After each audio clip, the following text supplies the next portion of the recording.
Rex Uerman appeared to be an average man, living in his home on Long Island and commuting into New York City every day, where he worked as an architect. But authorities in New York say that Rex had a dark secret. The middle-aged father and husband is charged with the murders of 3 women and implicated in the murder of a 4th. The investigation into the alleged Dr. Jekyll and Mr. Hyde is ongoing. And tonight, we're bringing in our experts to try and understand how serial killers hide in plain sight, the psychology that drives them to kill, and why the public is fascinated by them. Good evening and welcome to Closing Arguments. I'm Michael Ayala, in tonight for Vinnie Politan. In 2010, the bodies of 4 women, Maureen Brainerd Barnes, Melissa Barthelemy, Megan Waterman, and Amber Lynn Costello, were discovered along Ocean Parkway near Gilgo Beach in Long Island, New York. Now, 13 years later, officials announced that this man, 59-year-old New York architect Rex Uerman, is charged with 3 of their murders and remains the main suspect in the 4th. Now, Uerman has pleaded not guilty in the case, but prosecutors believe Uerman is the killer and that for those 13 years he had been hiding in plain sight, traveling every day from Long Island to New York with millions of other people by train and possibly committing more crimes when no one was looking. Court TV crime and justice correspondent Matt Johnson retraced the accused killer's daily commute. On this unsuspecting suburban street, suspected serial killer Rex Uerman lived. This street is full of doctors, teachers, and law enforcement. The street is tree-lined, there are American flags out, and welcome signs. This is the house that is very different, if you ask me. Owned by an architect, this is the home of Rex Uerman. He shared this house many years with his wife and kids, leaving each day in a suit and tie. But prosecutors say it was all part of his plan to blend in, to look normal. And that included his daily commute to the city. Just a few blocks away from Rex Uerman's home is this, the Long Island train station, Massapequa Park. This is the platform Rex Uerman would go to each and every day as he would be in a suit and tie and head to New York City, 5th Avenue, where his architecture firm office was located. We're going to hop on a train now and show you his commute. So the train's just arrived. We're going to get on board and we'll take you to Manhattan. All right, so we're approaching our stop. This is Penn Station. This is near his work. This is the train stop. So I had a timer going, about 52 minutes so far. I'm noticing, everyday people on board, some business people. This would be a train that anybody would blend in. And that's exactly what he did for so many years.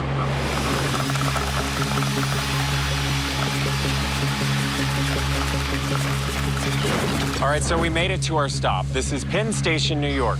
If it looks a little busy, it is. According to the website, more than 600,000 people pass through here each and every weekday. So now we're in the heart of New York City. We've passed a few famous landmarks, including the Empire State Building and also the famous Macy's. Brings us here to 5th Avenue, 385 5th Avenue, and this is where Rex Uerman worked as an architect, founding his architecture firm, RHC Consultants and Associates, back in 1994. It wasn't too far from here where he was arrested. All right, with us tonight, psychotherapist and author of The Minds of Mass Killers, Understanding and Interrupting the Pathway of Violence, Siobhan Scott, and psychotherapist and CEO of Life Counseling Solutions, Dr. Janie Lacey. Also with us, Professor of Forensic Psychology, Dr. Catherine Ramsland. Thank you all so much for joining me tonight. Truly appreciate it. And Siobhan, I'll start with you. The idea that we could be traveling on a train, going wherever, going about our business, our daily commutes, and we could be sitting amongst a serial killer, someone who has murderous thoughts, ideas, is scary. Explain to me how they can get away with this kind of thing. That on one side, there's obviously a dark side, where they have these thoughts that lead them to do things that are unthinkable, but yet and still they develop a consulting business, ride on commuter trains for an hour every single day, and blend in nicely, even with a family. Yeah, you're describing a very effective sadistic psychopath, and so they are very different from the rest of us. They're amazingly good at compartmentalizing, at keeping secrets, and at hiding these really sadistic and awful aspects of themselves. So very often their family members don't even have any idea. It's very hard for the rest of us to wrap our minds around how this can be, because we don't think like that. We're not sadistic psychopaths, but I do think that's what we're happening when we see a person like this.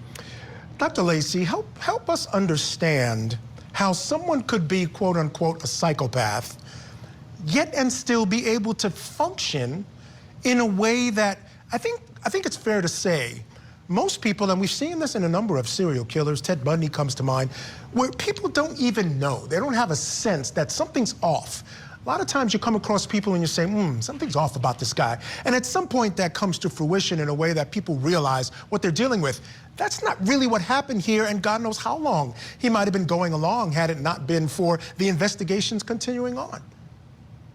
Absolutely. We look at something where we call splitting. So there's this one part of them, and they are very strategic because they have to blend in, as we're talking about, with society so they can be socially acceptable. So they wear this mask where they can conceal their true nature. Right. So by blending in and preparing and looking like they're ordinary, then people are not going to suspect them. They're not going to look around and think, for the most part, this person may be a serial killer. So when they're in the split nature, they're going to put themselves in socially acceptable, normal situations to evade any type of arousal that something is wrong. And we look at it from a split self. It's almost as if they're operating from that self that we can all look at and just think they're another normal person, for example. And then there's that true dark evil side, which then creates and does these heinous crimes that we're constantly hearing about. Dr. Ramsland, what's particularly scary about that for, I think, many people, for myself included, is it seems like there's a suggestion here from, I'm listening to the answers, that there's a measure of control that these guys obviously must have. And that to me is extremely scary. Is it safe to say that, is that the right characterization? If they can function this way, if they can have these two faces per se, does that suggest that they really do have control on some level of these urges or whatever you want to call them?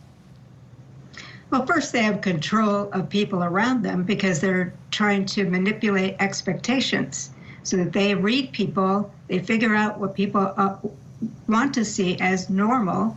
And that goes a long ways for fooling people and tricking people, deceiving them. But for them, there is a degree of control because they're not doing this when they can get caught. They're doing it when they think they can't get caught. So they have self-control, but there still is, for some, a compulsion that's very, very strong that they want to follow. Yeah, you know, it's interesting because you mentioned that, and apparently his family, every time he did this, the family was not in town, but certainly this whole situation raises the question as to what they knew or when they knew or if they knew at all. For instance, serial killer Dennis Rader, known as the BTK killer, is serving 10 consecutive life sentences for a string of murders that occurred between 1974 and 1991. Now, he wouldn't be arrested until 2005. For decades before his arrest, Rader was reportedly well-liked and regarded in his community. Well, Vinnie Politan spoke to his daughter, Carrie Rawson, about what it was like learning that her father was a serial killer after all those years. Take a listen. We knew they were looking for BTK, but it wasn't until there was a knock on my door by an FBI agent literally saying, like, I need to talk to you. And then he just dropped it and he said, your dad is BTK. And so for us, it was just a total, absolutely shock, completely floored. I went into medical shock. I was shaking for 5 days. It took 3 or 4 days to get me back home due to the media and everything going on. An FBI agent, he's like trying to like question me and get information. I said BTK cuts phone lines, and I knew my neighbor's phone line had been cut. And I knew she had been missing. She had like been taken from her house and found a few weeks later out in the woods. And she had been strangled. And as a 6-year-old, I knew that. So like these things I knew in 85 now are coming back in 2005. And I'm sitting here alibying my father and defending him. And then all of a sudden I'm literally turning him in on a murder they hadn't arrested him on. And so like your whole world is imploding and you're sitting there starting to like in that first few hours, like realizing like the man you knew that raised you is not who you thought he was. Dr. Lacey, we've heard over and over from family members. I listened to a podcast recently from the Happy Face killer, his daughter. She's actually even raising money now for the family, for the Uerman family. And family member after family member saying they weren't aware what was going on, even in hindsight. You know, a lot of times things happen and you look back and say in hindsight, oh, that was weird, this was weird. We're not seeing that in these cases. Are we, there's enough of them that I tend to believe them. Should we be believing them? We should believe them because what happens with a lot of these serial killers is they have this possession or they have the ability, I should say, to possess the ability to charm and to manipulate people, as I heard my fellow panelists mention.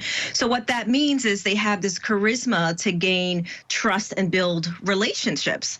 And right there with their family, that's going to be part of that mask that they possess so that they won't no one will be suspicious of what's going on. So they have this image of respectability, even though when we dig deeper into the family systems, they may not have been as present. They may not have been as connected to their family members. But we also see that in our non-serial killer counterparts, right? So some family members may not necessarily see that as anything out of the norm because their serial killers will create a certain level of normacy within their family systems.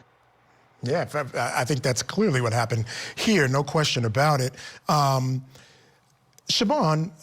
when we look at the situation and we look at the victims, and I think and again, these are anecdotal, but a lot of these serial killers tend to choose sex workers, seem to be a common victim in these cases. Is that part of their control, this idea? It sounds to me like this whole two-faced thing and the idea that they can have this normal life on one side and this ability to do this on the other is a lot about control. Are these victims about something else, in fact, if they're sex workers, or is that all part of the control aspect of their personalities? I think it's probably all of the above. There's also another aspect to sex workers that they've connected with. These are often throwaway women that they feel they can eliminate, and people are not going to miss them as much. They're not going to get a lot of media attention, and it increases the odds that they're not going to get caught if they prey on women in this category who are very vulnerable. And you know, Dr. Ramsland, one of the things that I think a lot of people have been asking, I know I've wondered about this. It seems as though these murders happened in 2010, and as far as investigators know right now, there really hasn't been a lot of activity since then that can be connected to him. That doesn't mean he wasn't out there being active or not. Is it something that these folks can stop doing at some point?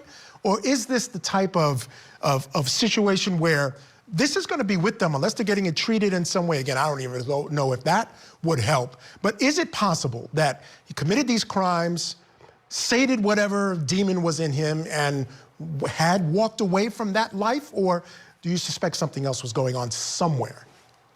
Well, we don't really know his motive at this point. It could have been anger. It could have been a mission. It might have been sexually compelled. We're guessing. And if it's anger, he could easily stop. And I can name a dozen serial killers who have stopped. It was an idea from the 1990s from some studies that serial killers can't stop. That's typically about sexually motivated serial killers because they are addicted to what they're doing. But we do have killers who have stopped, and I think that is a possibility. Well, looking at the way he killed his victims here, the meticulous nature with which he sort of dismembered them, wrapped them up in burlap, did different things, and what we know about how they were murdered at this point. And again, I want to emphasize, he is innocent until proven guilty, but there is a lot of evidence at this point pointing to him. But at the end of the day, we don't know if he did this, but whoever did this. Dr. Lacey, what does this suggest? Was this, it doesn't feel like an anger killing, or can they look this way?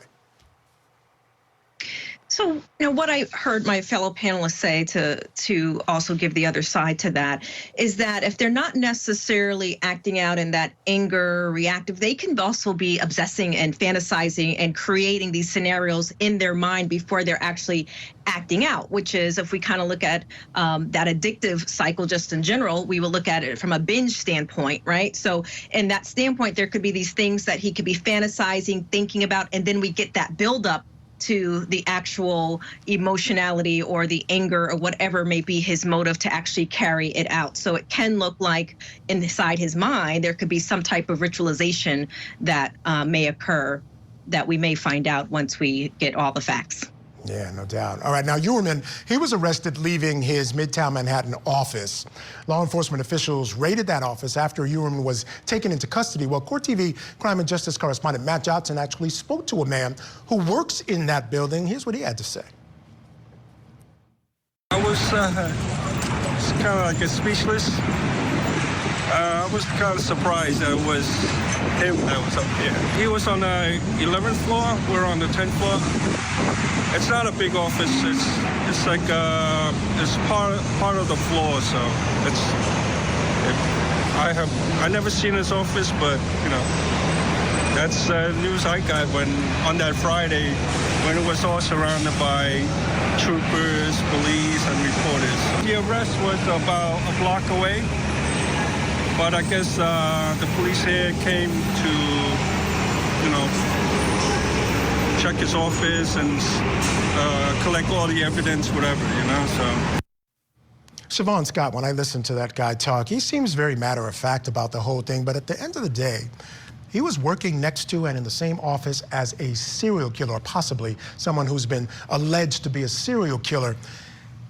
Is that someone who should seek help to talk to someone? I can imagine, you know, second-guessing everything about myself if that happened to me. Certainly, I would think it'd be the right thing for family members to do, but do you think coworkers and others who knew him are folks that need to seek help in order to just make sure their mental health is on point?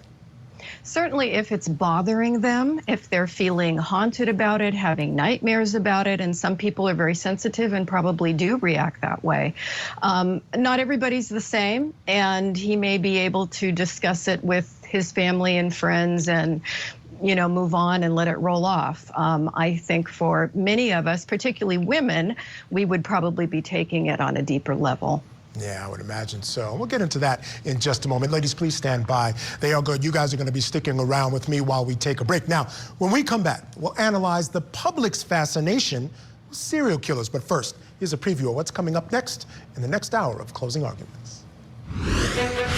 In Cuyahoga County, Ohio, Mackenzie Sherilla was found guilty of the murders of her friend and boyfriend after intentionally driving her car into a brick wall at 100 miles per hour. Today, the 19-year-old was back in the courtroom for an emotional sentencing hearing. The family of Dom and Davia, I'm so deeply sorry. I wish I could remember what happened. I'm just so sorry. I'm heartbroken. I love Dom and Davia. We were all friends, and Dom was my soulmate. Two militia groups were preparing to kidnap and possibly kill me. A foiled plot to kidnap the Michigan governor. 3 defendants on trial for their alleged role. Elaborate plans to endanger the lives of government officials and the broader public. The infiltration of a militia group. I never could have imagined anything like this. The Michigan governor kidnapping plot. Coverage begins this week following jury selection on Court TV.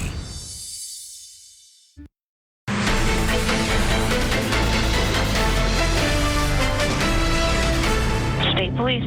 Yeah, there's somebody after me. I'm sorry? There's somebody after me. This is a 13-year case, so as you saw, we have a great deal of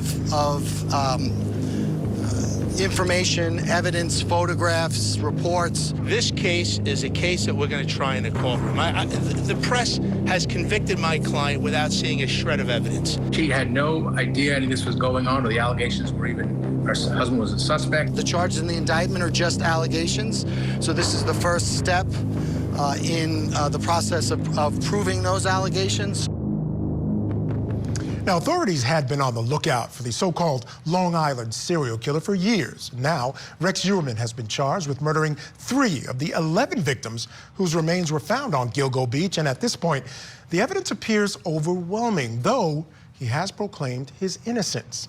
Now, after Heuermann's arrest, onlookers and media surrounded Heuermann's home to catch a glimpse of his family, watch investigators collecting evidence, and just see the place where the alleged killer was hidden in plain sight for years. Now, media waited outside the courthouse when Heuermann was arraigned as well, and photographers snapped pictures of him inside the courtroom. But the public's fascination with an accused serial killer is not new. There have been countless books, movies, podcasts about notorious killers like Ted Bundy, Jeffrey Dahmer, BTK, and others. You know their names. So what is that about? These terrible crimes that actually fascinate people. All right, joining us tonight, psychotherapist and author of The Minds of Mass Killers, Understanding and Interrupting the Pathway of Violence, Siobhan Scott. Also with us, psychotherapist and CEO of Life Counseling Solutions, Dr. Janie Lacey, plus professor of forensic psychology, Dr. Catherine Ramsland. And joining us now as well, serial killer expert, criminologist, and author of the book, Why We Love Serial Killers, Dr. Scott Bond. Thank you again all for being with me. Scott, thank you for joining us. And since you have a book which is actually the exact topic that we're talking about, I'll start with you. And let me just ask you the broad question. You know, what is this fascination that the public and all of us, especially those of us who love true crime, have with serial killers? Well, thank you for having me on and asking the question. And yes, this is something that I travel around the country speaking about all the time. And I always start by saying that I believe that we as humans have a fascination generally with things that are larger than life and frightening. And that can be natural disasters like tsunamis and hurricanes. It can be natural predators like polar bears and lions. And I have made an argument many times that a serial killer like Jeffrey Dahmer actually has 3 things in common with a great white shark. And those 3 things are that they're rare, exotic, and deadly. And interestingly, as a society, we actually celebrate a Shark Week every year that recently was celebrated on Discovery Network. And thanks to the Oxygen Network, we also have a Serial Killer Week for the last couple of years. So they are truly part of our popular culture. And it is this larger than life aspect of it. But I really think it comes down more than anything else to empathy. It's the thing that we have, the public has, that these diabolical killers do not. And I think the true crime followers, particularly women, have empathy for the victims, of course, because many of them, in fact, most in these cases are women, but also a genuine desire to understand the mind of the predator because they seem so incomprehensible and over the top that they're truly terrifying. And I think almost at an unconscious level, we think that if we can somehow understand these individuals, then maybe they're not so terrifying after all. So I think empathy is a big part of this fascination. You know, it's interesting. I've read a couple of things that you've written, and you've actually compared, and correct me if I'm wrong, please, but I think you compared movies about serial killers, whether it be Saw or, you know, any movie with a serial killer, Halloween, that type of thing. You called it popcorn entertainment, and I think you had likened it to our fascination with people like a Jeffrey Dahmer, for instance. Yeah, that same fascination exists in the same way. Can you explain that? Or if, of course, if I'm correct or not, correct me if I'm wrong. Yeah, no, I think what you described is fairly accurate. You know, at one level, at a very superficial level, how different is a documentary about Ted Bundy to a movie like Saw? It's simply a shocking and frightening entertainment. But then you have to go beneath the surface and realize that the Dahmers and the Bundys, et cetera, are killing real living human beings. And it's when Jeffrey Dahmer killer comes to your front door, or Ted Bundy comes to your front door, that it becomes very real. And so I think that there is this need, this underlying need to understand these predators. And I speak all the time to groups around the country, and interestingly, 80%, consistently 80% of my audience is female. And I think women in particular want to be wary. They want to have tools to use so that the next Ted Bundy doesn't enter their lives. And I find this to be consistently true. So that empathy factor, I think, is particularly true for women. That's interesting, because even though women may be interested in that, when I look into serial killers and I'm reading about them, I'm particularly interested in their modus operandi, their methods. That's what seems to interest me. But let me get other people involved in this conversation with the fundamental question. What do you think it is that drives this fascination? And Dr. Lacey, I'll start with you. What is it that you think drives this fascination that the public has with these characters? Well, let me start by pulling out a word that I just heard Scott say, and he said the word incomprehensible. Right. So what we're talking about is this quest to comprehend the incomprehensible. So we all have this innate human curiosity, and especially when it comes to dangerous situations, right? Because it's not only going to provoke fear, but it's also going to provoke curiosity. And our natural inclination is to be intrigued by dangerous situations, because sometimes we think in a general public intrigue that if we can learn about it, then we can detect it. And we can detect it, then we can protect ourselves. And then you also have that other side of it, as he's mentioning about the popcorn entertainment, right? So there's this fascination where you can get close to the danger, but yet not be close to the danger. And you can sit and you can have that adrenaline and all the things that we experience indirectly when we experience dangerous situations by vicariously looking into them. Siobhan Scott, I'm going to ask you the same question, but I'll add a little bit to it. We know that folks have an interest in any kind of high-profile crime. Is it fair to say that people are more interested in serial killers? And I think Scott was clear that, we have a week of serial killers, so it's clear that there is. But we have lots of programs about different kinds of killers, women who kill, children who kill, those types of things. Is it fair to say that people have an inordinate amount of interest in this type of situation? I think there may be some people who do, and if they're fixated on this topic all the time, that may be a little bit of a red flag that something's going on for them at a deeper level that maybe they need to look at. But I think most of us, I agree completely with Scott, the interest is about safety. I was growing up in California in the 70s and 80s, and I remember when the Golden State Killer was rampaging through the state with the awful rapes and murders. And I was a teenager home alone at night a great deal of the time, and I was terrified, and my friends were terrified. So I think we're all fascinated with, how do I learn more about this? Are there things we can spot, and how do we stay safe? I think that's the biggest motivator. And then certainly there are people who love roller coasters and shark documentaries, and they love scary things. And so that's just a little bit of entertaining excitement. It's a jolt of adrenaline. It feels good to people, and that's pretty harmless. And I think maybe there's a very small percentage of people, fortunately small percentage, who share some qualities with serial killers and are attracted because they admire them. I don't think that's common, but I do think it happens, and something along those lines is going on with the women who fall in love with them or become enamored with them and write them letters and try to have relationships with them. It's a different kind of process for people like that. Yeah, and I think those women are a whole nother show, quite frankly. But to your first point, in our home, one thing my mother always taught us is, if you fear something, learn more about it. Maybe that's something that's at play here as well. All right, please stand by, folks. A programming note before we do take a short break. Tomorrow night, here on Closing Arguments, Vinnie Politan and a panel of experts are diving into the case of a father gunned down in front of his own child in Florida. The victim's brother will also be joining Vinnie as well. His ex-wife, who made her first court appearance since her arrest, and her new husband and another man are charged with his murder. More of the case of Florida versus Shanna Gardner tomorrow night, starting at 8 p.m. Eastern.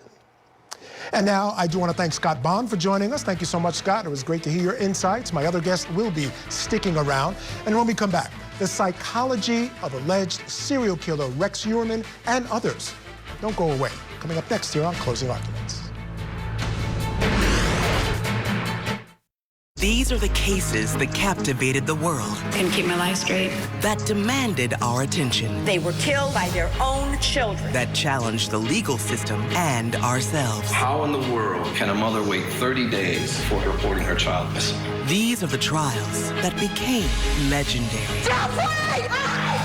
And now you can relive them all in one place. Court TV, Legendary Trials. Go to courttv.com/legendary trials to find out how to watch.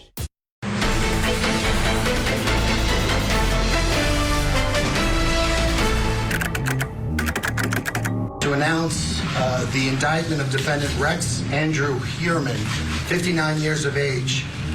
He's been arrested by the Suffolk County Police Department's homicide detectives, and he's been indicted for the murders of Melissa Bartholomew, Megan Waterman, and Amber Costello. On July 13th, 2023, architect Rex Heuermann was arrested in connection with 3 of the Gilgo Beach murders and remains a prime suspect in the killing of Maureen Brainard Barnes. For more than a decade, the bodies unearthed on Gilgo Beach in New York terrified residents. 9 women, a man, and a toddler were discovered, and police believe Heuermann is connected to 4. Rex Heuermann is a demon that walks among us, a predator that ruined families. During a training exercise on December 11th, 2010, the remains of Melissa Bartholomew were discovered. 2 days later, the remains of Maureen, Megan, and Amber were all found. All 4 victims were petite females believed to be sex workers, missing clothes and bound in a similar fashion. They were killed by homicide. Before their disappearance, they had been contacted by a person using a burner phone. For each of the murders, he got an individual burner phone, and he used that to communicate with the victims. Then shortly after the death of the victims, he then would get rid of the burner phone. According to the phone records, investigators believed the serial killer lived in Massapequa Park and worked in Midtown Manhattan near Penn Station. They discovered Heuermann had access to several burner phones, and the calls were made inside what police called the box. Their suspect would also make sadistic calls near his office to the victims' families, with one particular call asking Bartholomew's teenage sister, quote, "Do you think you'll ever speak to her again?" They had these phone records from day one. As you mentioned, they had the description of the guy, the car. They had all the information they needed. A key detail in the investigation would be buried for years as a police chief was arrested for obstruction of justice. But in March of 2022, weeks after a new task force formed, an investigator found a witness description of a man matching Heuermann's characteristics at Amber Costello's home. That individual was identified as a person who was between 6'4" and 6'6". A large man. Also of significance was the fact that he was driving a dark-colored, black, first-generation Chevrolet Avalanche. Investigators would later find Heuermann's Chevy Avalanche in South Carolina. One of the things that we did is we followed him because we wanted to get an abandonment sample of his DNA. Investigators collected Heuermann's DNA from a discarded pizza crust and linked him to a hair found on a burlap covering Megan Waterman's remains. The investigation continues with the search of Heuermann's home and the possibility of other murder charges. He claims he is innocent and has an attorney who says he did not commit these murders. In terms of speaking to my client, the only thing I can tell you that he did say as he was in tears was, "I didn't do this."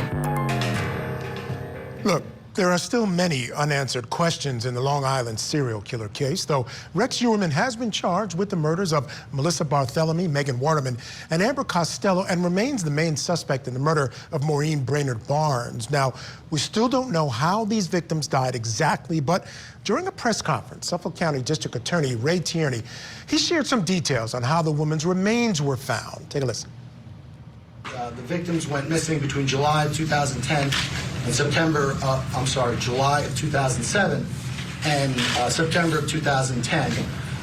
In December of 2010, they were their bodies were recovered, They were buried in a similar fashion, in a similar location, in a similar way. All the women were petite. They were, they all did the same thing for a living. They all advertised the same way. And there were, immediately, there were similarities with regard to the crime scenes. All the women were bound at the head, at the midsection, or at the chest, and later at the legs. The other thing I think that that's been talked about in the media was they were bound by burlap. That has taken a life of its own in the media, and the burlap has been described or thought to be the burlap that's used at a nursery. That's not the burlap that was used in this case. The burlap was camouflage burlap used for duck blinds of hunting. Obviously it was used to purposely hide the bodies. So you heard it there. I mean, the meticulous nature with which he disposed of these bodies has got to say something. So what does this information tell us about this alleged killer's psyche? Still with us tonight, psychotherapist and author of The Minds of Mass Killers, Understanding and Interrupting the Pathway of Violence, Siobhan Scott, psychotherapist and CEO of Life Counseling Solutions, Dr. Janie Lacey, plus professor of forensic psychology, Dr. Catherine Ramsland. And Dr. Ramsland, I'll start with you. And the question I asked just there, you heard the meticulous nature with which he seemed to wrap the bodies. There seemed to be similarities in the way he wrapped the bodies. I think those are all characteristics that lead one to believe this is a serial killer, that ritualistic type killing. Talk to me about the mind of a killer and what we've learned about him tells us about him as a serial killer. Well, his killings probably would start in his fantasy life, and he would prepare a hit kit. He would prepare ways to hook the victims, attract them to him, bring them to his home or someplace close by. He would know ahead of time where he was going to put the bodies, how he was going to handle them, how he was going to bind them. He'd have the implements he needed to do that. And he did this in a very organized way. And in fact, they were laid out very close, very carefully, in almost the same distance from one another, all four of them, in a very clear row. So we have an organized, calculating killer who probably did a lot of planning and enjoyed a lot of that planning. That would have been part of it, is what he's going to do, how he's going to get away with it, where he's going to put them, and how people will not know it's him. Yeah, I've heard the connection made between his chosen profession, the fact that he's an architect, which takes a lot of planning, and all those attributes that you're mentioning existed in his personal life. And here he is sort of playing out the same thing in his other darker life. Dr. Lacey, the question I have for you is, are these, and we heard him called a demon. He was a demon among us. That's how the police referred to him. Are they created by nature or nurture? When we look at someone who becomes identified as a serial killer and then there's evidence that supports that, what we particularly look at is their presence of psychopath characteristics, right? So we're looking at their lack of empathy, their manipulation, their just disregard for the societal norms of which we operate from. And then as we just heard, right, then there's this pattern of serial killing, which then comes from their fixation and comes from, when we look back to their history, we do see, and this is important to say, not everyone that has had this in their history means they're going to be a serial killer, but we're looking at the presence of childhood trauma, we're looking at the presence of childhood abuse, and then we're also looking at there's some type of presence of cruelty or aggression that comes as a younger person. Sometimes that is towards animals. So there's this pattern that starts to develop over time. And sometimes we'll also see neglect.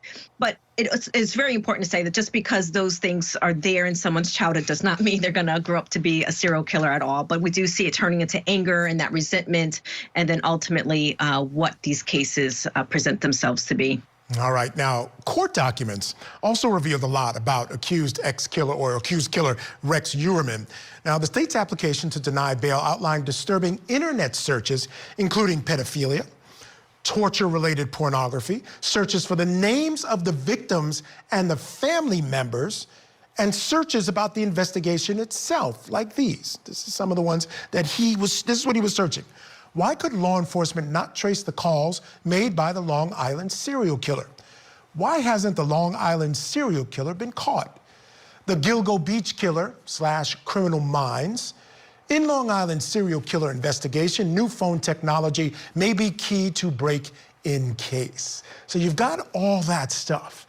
And after investigators finished searching the Uhrman's house and the crowds dwindled in the neighborhood, Court TV crime and justice correspondent actually spoke to Rex's estranged wife, Asa Ellerup, outside the home. Take a listen. How are you holding up? I know you can't talk about the case. How are you holding up? What you see, right? It is what it is. How's your children doing? I'm not going to indulge in that one. Not going there. Have you spoken to your husband? And I'm not going there either. That's already been, his lawyers already answered that question. How are you getting through the day with media and with all the questions? I know it must be tough. Moment by moment, not hour by hour, moment by moment. Now, I can't imagine what that poor woman has been through. Making a clean break, good for her. Quickly, Siobhan Scott, I want to ask you about this idea that he was so interested in his own case, and there were also reports that not only was he looking up the names of victims, he also called one of the family members, asking them almost taunting questions about the victim that at least he allegedly killed. What do you make of that? It shows the sadism, really, the taking pleasure in seeing people suffer. And not only did he take their family member's life, now he's taunting them. And that just, the fact that a person gets pleasure from seeing people in pain, again, that's very foreign to most of us. Most of us have empathy and we feel compassion when people are suffering. But a person like this is opposite, and he took pleasure in that. Yeah, one has to wonder if there's any guilt. I know sometimes these guys can feel guilt after, but this type of taunting makes me believe maybe not this particular individual, whoever is responsible for these crimes and those calls. All right, I want to thank my guests for joining me this past hour. Siobhan Scott, Dr. Janie Lacey, Dr. Catherine Ramsland, thank you so much for joining us. Now, when we come back, folks, we have something else that you need to know. But first, here's a preview of what's coming up in the next hour on Closing Arguments.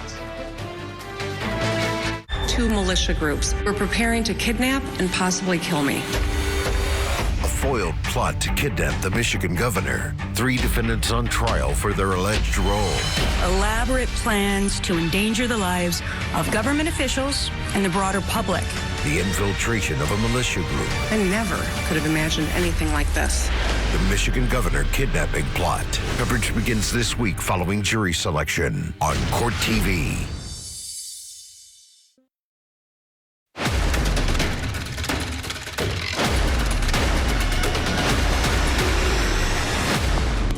Take a look at this video. This is a man leaving a home in Los Angeles. Authorities believe he's the one who killed a mother in Harford County. We know nothing more about him other than he was in LA and committed that crime in March, and he was here in August and is the murderer, we believe to be the murderer of Rachel Morin. 12 days after her disappearance, a suspect in the case of Rachel Morin. This man, a suspect whom they say invaded a home and assaulted a young girl. This is him leaving that home in March. Colonel William Davis with the sheriff's office here says they don't know his name, but they know he's 5'9", 160 pounds, and of Hispanic descent. They identified him through DNA evidence. We believe the suspect acted alone, and he doesn't represent the entire Hispanic community of Harford County, who we are now partnering with to identify this suspect. Rachel Morin was reported missing on the evening of Saturday, August 5th. Her body was found at the Ma and Pa Trail that Sunday. Morin was a 37-year-old mother of 5 children. Since the public found out about her death, her case has gained national attention. Davis says investigators have received more than 300 community tips. I asked him whether there's any relationship between the suspect and Rachel, and here's what he told me. Well, again, we just got this information last night. Not that we have been able to determine yet that we don't know of any relationship or that they were known to each other before this incident. So I can't really say, but right now, no. Authorities here in Harford County are still urging caution when walking their trails and to report anything suspicious you see. With a suspect identified, they are asking anyone with anything they know to come forward. Our community will not be defined by this tragedy. Welcome back to Closing Arguments. It's time for something else that you need to know. Last week, law enforcement officials in Maryland released video of Rachel Morin's suspected killer. And over the weekend, hundreds of people gathered at the Ma and Pa Trail, where the mother of 5 was killed for a walk in her honor. Now, attendees brought flowers and battery-lit candles to line the sides of the trail where Rachel took her last steps. Rachel's mother spoke to Scripps News Baltimore during the memorial. Rachel loved people. She loved people, and it's evident by all the people that have known her or in some way have been touched by her life. And so I'm very grateful for all these people that have come here. And there's a lot of people that have reached out to us because they have grieved for Rachel. All right, folks, coming up, an Ohio teen sentenced to 15 years to life in prison after intentionally driving her car into a brick wall, killing her 2 passengers, one of whom was her boyfriend. All that more coming up next here on Court TV.